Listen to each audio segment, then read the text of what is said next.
O homem também não veio para ser servido, mas para servir e dar a sua vida em resgate de muitos. Nós estamos aqui, não sei por que em pequeno número, né? Muitas pessoas faltando. Hoje é um dia, é um culto importantíssimo, que é o culto da ceia do Senhor. Se tem um culto importante é o culto de hoje, mas algumas pessoas não vieram, mas Deus sabe de todas as coisas. Importante que nós estamos aqui para celebrar esse momento tão maravilhoso. E nós vamos olhar e relembrar o Senhor, porque Ele disse: façam isso em minha memória. Então nós vamos estar relembrando aqui 4 fatos surpreendentes, 4 maravilhas que aconteceram em respeito à nossa salvação, em respeito ao nosso Senhor. Primeira maravilha, versículo 45, começo dele: porque o Filho do Homem também não veio para ser servido, mas veio para servir. Então a primeira maravilha, o Filho do Homem, o eterno Filho de Deus, que habitava com Deus junto com seu Pai e com o Espírito Santo na glória por todas as eras. Nunca Deus surgiu ou começou, sempre existiu. Esse Filho de Deus, a segunda pessoa da Trindade, tornou-se Filho do Homem. A primeira grande maravilha. E Agostinho foi quem disse o seguinte: o Filho de Deus tornou-se Filho do Homem para que os filhos dos homens tornassem filhos de Deus. Então a maravilha das maravilhas, o Deus eterno tornou-se homem, encarnou-se e agora foi chamado de Filho do Homem. Jesus gostava muito desse título, Filho do Homem. Deus entrou na humanidade, nasceu de Maria e tornou-se homem na pessoa do Senhor Jesus Cristo. E a grande maravilha é que Ele veio.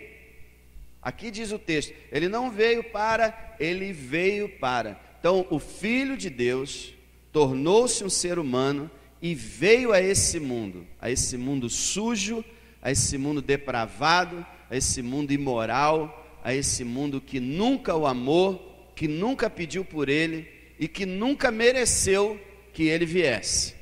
Então a grande maravilha, a maravilha das maravilhas, Filho de Deus veio a esse mundo e tornou-se Filho do Homem. Então Jesus agora era Deus e também homem. É uma coisa assim que ultrapassa a nossa mente. Deus se fez carne, como João diz: no princípio era o Verbo estava com Deus, e o Verbo era Deus, e o Verbo se fez carne e habitou entre nós. Quando ele escreve 1 João, ele diz: o que nós temos contemplado e visto, e nossas mãos têm tocado na palavra da vida. O eterno entra no tempo, o imaterial se torna material. O eterno, o glorioso, independente Deus torna-se um bebê indefeso e dependente. Algo extraordinário. A primeira maravilha de todas. Você nunca vai admirar a maravilha disso tudo enquanto você não perceber que aquele que morreu na cruz do Calvário foi aquele que criou o universo. A Bíblia diz: no princípio criou Deus os céus e a terra. A terra era sem forma e vazia. O Espírito de Deus parava sobre a face das águas. E disse Deus. Quando Deus disse, quem entrou em ação? Jesus, que é a palavra do Deus vivo. Jesus é o Verbo, é a palavra, é o Logos. Então, aquele que foi crucificado criou o universo. Nasceu como um ser humano, tornou-se homem. Ele que era o eterno Deus, agora será para sempre o eterno homem. Jesus Cristo. o Filho de Deus. Então, a primeira maravilha, o Filho do homem, o Filho de Deus tornou-se Filho do homem e veio a esse mundo. Agora, a segunda maravilha, porque o Filho do homem também não veio para ser servido. Olha que maravilha é essa. Espera aí. O Rei dos reis e Senhor dos senhores, que habitava na glória, cujos milhões e milhões de anjos o adoravam e o louvavam e o serviam, aquele que era o centro do universo, para o qual todas as coisas convergiam, agora não veio para ser servido? Jesus, o eterno Filho de Deus, vem a esse mundo e não vem para ser servido? Isso é uma maravilha. Ele teria que vir a esse mundo, assentar-se num trono e dizer: humanidade, venham a mim, me adorem, tragam todas as riquezas da terra, tragam todos os tesouros dos povos e venham me adorar e me servir, porque eu sou o grande Rei eterno. Esse era o normal. Ele vir a esse mundo já é demais. Então ele vem a esse mundo não para ser servido? Impressionante, espantoso. Ele deveria ser servido. Ele era servido na glória. Olha a lógica. Ele era servido na glória. O céu é o melhor lugar do universo. Ele era servido na glória. Então ele desce ao lugar mais vil que existe no universo, que é esse planeta Terra.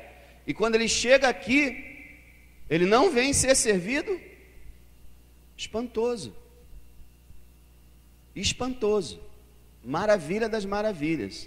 Ele não veio para ser servido. Então, segunda maravilha. Ele veio, mas não veio para ser servido. Terceira grande maravilha. O Filho do homem, o Filho de Deus, veio para servir. Olha o que ele fala. O Filho do homem também não veio para ser servido, mas para servir.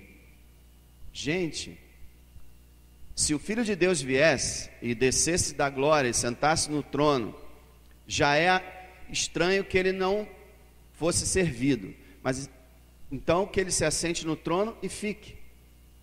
Não, ele veio para servir. E essa palavra servo quer dizer escravo. Ele se fez como um escravo e veio servir. Sexta-feira nós estivemos meditando no capítulo 9 de Mateus, que fala que Jesus percorria as cidades e aldeias, anunciando, ensinando nas sinagogas, pregando o evangelho, curando os enfermos. Jesus é quem ia.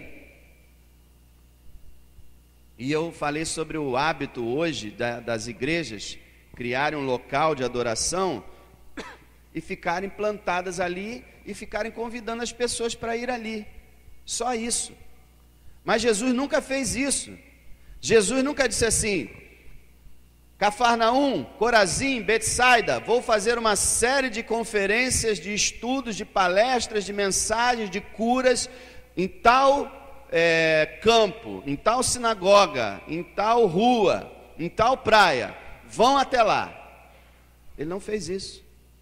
Ele saiu e foi atrás do pecador. Como ele disse, o Filho do homem veio buscar e salvar o que se havia perdido. Para ele salvar alguém, ele tem que buscar, porque ninguém quer ser salvo. Aprenda isso, irmão. Ninguém quer ser salvo, você tem que buscar a pessoa. E ele foi buscar, ele foi servir. E não nessa nossa época que você pega um carrinho confortável e vai num bairro e vai no outro. Ele andava a pé, não por estradas asfaltadas, não usando um tênis de acolchoado por baixo para fazer caminhadas confortáveis, mas ele usava uma sandália de couro dura e andava por aquelas estradas empoeiradas, muitas vezes enlameadas, indo de cidade em cidade, aldeia em aldeia, porta em porta, servindo a humanidade. Maravilha das maravilhas. Ele vem da glória, não é servido o que ele tinha, o que ele merecia, e além do mais, serve. Entenda, amado, Jesus é o Deus eterno. Nunca perca isso de mente. O Deus eterno torna-se homem e sai atrás dos pecadores. Vai atrás deles. Corre atrás deles. O que os seus discípulos têm que fazer? A mesma coisa. Correr atrás dos pecadores, ir atrás deles. É por isso que a igreja tem que ir às ruas. A igreja tem que ir às casas. A igreja tem que avançar em direção ao reino das trevas e servir. Maravilha das maravilhas. Terceira maravilha.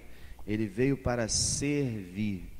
E ele fala isso num contexto, amados, dentro de um contexto que os discípulos, 2 discípulos, Tiago e João, chegam para ele, a mãe deles, na verdade, chegam para ele e fala assim: ô mestre, concede que na tua glória João se assente de um lado seu e Tiago do outro, meus 2 filhinhos queridos, que eles possam estar à sua direita e esquerda. E aí Jesus falou: você não sabe o que está pedindo, porque isso concede ao Pai dar. E aí o que acontece? Os outros discípulos começaram a discutir com João e Tiago, e começaram a brigar, e começaram a disputar quem era o maior, e começaram a confusão. Aí Jesus para tudo e fala: olha só, eu sou o eterno Filho de Deus, vim a esse mundo não para ser servido, mas para servir. Então vocês devem fazer o mesmo. Aí ele fala: olha, aquele que quiser ser o maior, seja servo de todos. Então, você quer ser grande para com Deus? Sirva aos teus irmãos e a esse mundo. Lave os pés das pessoas. Sirva as pessoas. Você será grande, porque grande é o servo. Ele que era o Senhor se fez servo. Vocês lembram na ceia, quando ele tirou as suas roupas de cima, ficou com a roupa, só aquela roupa de baixo, tirou praticamente a camisa, vestiu-se, cingiu-se pela cintura como com uma toalha, como se fosse um escravo, e saiu lavando os pés dos apóstolos. Aí ele disse: vocês me chamam mestre e senhor, e fazem bem porque eu o sou. Se eu, o mestre e senhor, lavei os pés de vocês, vocês devem fazer isso uns para com os outros. Então, que coisa maravilhosa. Terceira grande maravilha: ele veio para servir. Ele servia tanto. Hoje as pessoas reclamam de trabalhar 8 horas por dia. Jesus servia tanto que ele acordava antes do amanhecer para orar, ainda escuro. E ele passava o dia inteiro pregando e curando, libertando pessoas e andando pelas ruas da Galileia. Chegava de tardezinha, quando ele ia repousar, uma multidão cercava a casa onde ele estava, e ele continuava curando até de noite. E muitas vezes pela noite, ele passava em oração. Ele era um homem, como dizem Isaías, um homem de trabalhos, um trabalhador. Ele se cansava tanto que quando ele chegou em Samaria, vocês lembram quando ele falou com a mulher samaritana? A Bíblia diz que Jesus estava tão cansado que ele não conseguiu ir à cidade junto com os discípulos. Não é só porque ele queria falar com a mulher samaritana, também, mas ele estava realmente cansado. E ele se assenta no poço, cansado da viagem. A Bíblia fala que quando ele foi em um barco com os discípulos, ele dormiu sobre uma almofada na proa. A tempestade tomou conta do barco, e a tempestade não acordou ele. Quem acordou ele foi os discípulos. Por que ele não acordou? Ele estava exausto. Exausto. Um homem que trabalhava muito. Então, irmão, nós vivemos num país, muitas vezes um país de preguiçosos, um país de malandros, um país onde a pessoa quer trabalhar 3, 4 horas por dia e ganhar 10 mil. Se você trabalha, louve a Deus. Ou no seu trabalho, ou você em casa, se você trabalha, glória a Deus, trabalhe. Deus ama quem trabalha. Jesus falou: meu Pai trabalha até agora e eu trabalho também. Deus trabalha todos os dias. E o trabalho, como diz o velho ditado, o trabalho enobrece o homem. É verdade. Trabalhe com suas mãos e tenha a alegria de trabalhar, porque o trabalho não é fardo, não. O trabalho é bênção de Deus. Então Jesus veio para servir. A terceira maravilha. Agora a quarta maravilha, a mais impressionante de todas: o Filho do Homem também não veio para ser servido, mas para servir. Até aí já é maravilhoso, mas o final do versículo: e dar a sua vida em resgate de muitos. Essa é a maior das maravilhas. Ele não veio só para não ser servido, ele veio também para servir, mas não veio só para servir, ele veio dar a vida. Dar a vida. O príncipe da vida veio morrer. O Deus eterno veio, permitiu-se tornar-se homem e morrer. Ele veio para morrer. E vocês sabem do modo que ele morreu. Ele veio para dar a vida em resgate. Resgate, amado. O que é resgate? Eu e você éramos escravos. Escravos do pecado, escravos do diabo. E Jesus veio pagar o resgate. Veio libertar os escravos. Veio comprar os escravos. Tirar da mão de Satanás. Tirar do pecado e trazer eles a liberdade de servi-lo. Então Jesus veio resgatar. Todos nós tínhamos sido sequestrados e Jesus pagou o resgate. Existem sequestradores. E por que eles fazem sequestros? Eles fazem sequestro de filhos de pessoas ricas.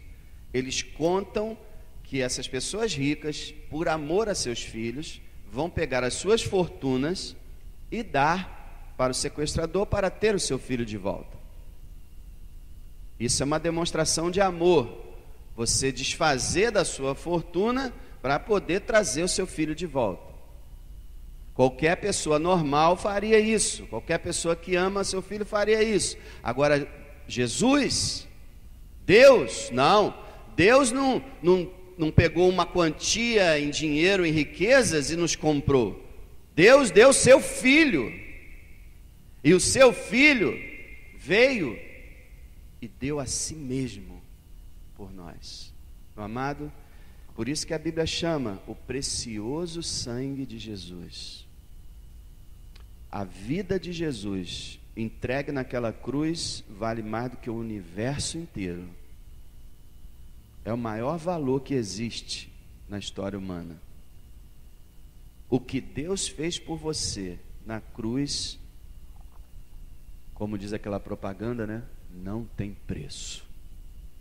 Realmente não tem mesmo. Não tem mesmo. Ele deu o que ele tinha de melhor.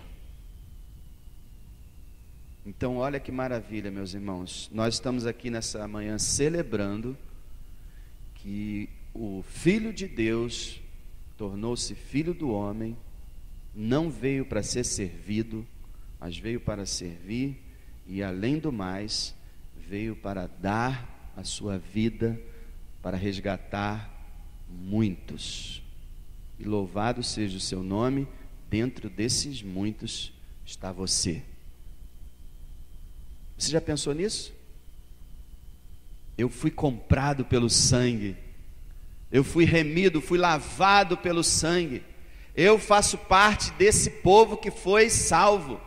Desse povo, desses muitos aí, estou eu. Que maravilha! Que coisa gloriosa e maravilhosa! O Filho de Deus fez isso por mim. E o que ele está dizendo aqui, nas suas próprias palavras, porque foi Jesus que disse isso, o apóstolo Paulo repete. Abra lá em Filipenses capítulo 2. O apóstolo Paulo repete isso em outras palavras, palavras maravilhosas que o Espírito Santo inspirou Paulo para escrever. Filipenses 2, verso 5. Esse é um texto que toda a igreja deveria decorar, deveria ter de cor. Filipenses 2, 5. De sorte que haja em vós o mesmo sentimento que houve também em Cristo Jesus, que sendo em forma de Deus, não teve por usurpação ser igual a Deus, mas aniquilou-se a si mesmo, tomando a forma de servo, fazendo-se semelhante aos homens, e achado na forma de homem, humilhou-se a si mesmo, sendo obediente até a morte, e morte de cruz. Essa foi a obra que o teu Salvador fez por você. Sendo ele em forma de Deus, ele não disse assim para o seu pai, como muitas vezes muitos de nós fazemos: não vou fazer isso não, eu sou pastor, não vou fazer isso não, eu sou diácono, eu não vou fazer isso, eu tenho cargo na igreja, não vou fazer isso. Ele não, sendo Deus, ele não chegou para o seu pai e falou assim: pai, eu sou Deus, eu não vou fazer isso. Não, ele não se apegou ao fato de ser Deus, ele aniquilou a si mesmo, ele tomou a forma de servo. Só dele ser humano já teria sido demais, mas ele se tornou um humano servo. Ele tomou a forma de servo, ele se fez semelhante aos homens, achado na forma de homem, humilhou a si mesmo. Irmãos, você já parou para pensar quantas vezes as pessoas chamaram Jesus de endemoniado, de samaritano, de impostor, de falso profeta? Quantas vezes pegaram em pedras para apedrejá-lo? E nenhuma dessas vezes ele revidou. Em nenhuma dessas vezes ele lançou uma maldição sobre aquelas pessoas. Em nenhuma dessas vezes ele ofendeu as pessoas. Ele reagiu, e ele tinha o direito, como Deus, de fulminar aquelas pessoas se ele quisesse. Mas em nenhuma das vezes ele fez isso. Uma vez João e Tiago disseram: Senhor, queres que peçamos fogo do céu para que caia sobre essas pessoas, porque tinham negado receber ele naquela cidade? Jesus falou: vocês não sabem de que espírito vocês são. O Filho do Homem não veio para destruir as almas, mas para salvá-las. Então, sendo ele Deus, ele se humilha, ele foi humilhado. Ele foi humilhado diversas vezes. Às vezes um irmão, uma irmã fica abatido, fica revoltado: eu estou sendo humilhado. Amado, teu Salvador foi milhões de vezes mais humilhado que você. O que é isso? Quem é você para se achar no direito de: não, eu não posso ser humilhado? Nós não somos nada, irmãos. Então, se nós tivermos que ser humilhados, que sejamos. A gente está vivendo uma geração que a igreja quer fazer sucesso. A igreja quer chegar e, aplauso para a igreja. Nunca a igreja verdadeira foi tratada com aplauso. Sempre foi humilhada. Os grandes pregadores da história receberam tomates, ovos podres na cara, pedradas, baldes de água podre, de água fervendo em cima deles foram lançados nas vezes que eles estavam pregando nos ar livres. O Filho de Deus aceita ser humilhado. Então, se Deus permitir que você seja humilhado, seja, mas continue glorificando o nome do teu Salvador, porque ele, sendo Deus, foi humilhado. E diz que ele foi obediente. As pessoas falam: eu vou obedecer, mas e se a obediência me trouxer prejuízo? A obediência de Jesus Cristo trouxe para ele a cruz. A cruz. E o que tem de mais doloroso e mais horrível do que a cruz? Diga para mim, tem alguma coisa mais dolorosa e mais horrível do que a cruz de Jesus? Mas a obediência dele o levou à cruz. Então você quer que a tua obediência te dê só conforto, só boa vida, dinheiro, de repente, se puder, um travesseirinho suave, um sofazinho novo, um ar-condicionadozinho de 9.000 BTUs para ficar bom? É isso que você quer? Obediência leva à cruz. E Jesus falou: quem quiser me seguir, tome sua cruz a cada dia e siga-me. siga-me, siga-me. Deus tem falado muito comigo uma coisa, Ele tem nos abençoado muito, amém? Muito, e tem nos protegido, tem nos guardado, olha, mais o que Deus tem me falado, o que eu tenho pensado é o seguinte: e se alguma tragédia acontecesse na nossa vida, na nossa casa, na nossa família, e se acontecesse alguma adversidade, alguma calamidade, e aí? Você continuaria dando glória a Deus? Você continuaria feliz? Você continuaria cheio do Espírito Santo? Pois deveria continuar. Deve continuar. Porque Jesus obedeceu até a morte. Foi obediente até a morte. E morte de cruz. Louvado seja o seu nome. Isso que nós celebramos aqui, amados, que Jesus nos resgatou pelo seu sangue, e por isso nós somos salvos.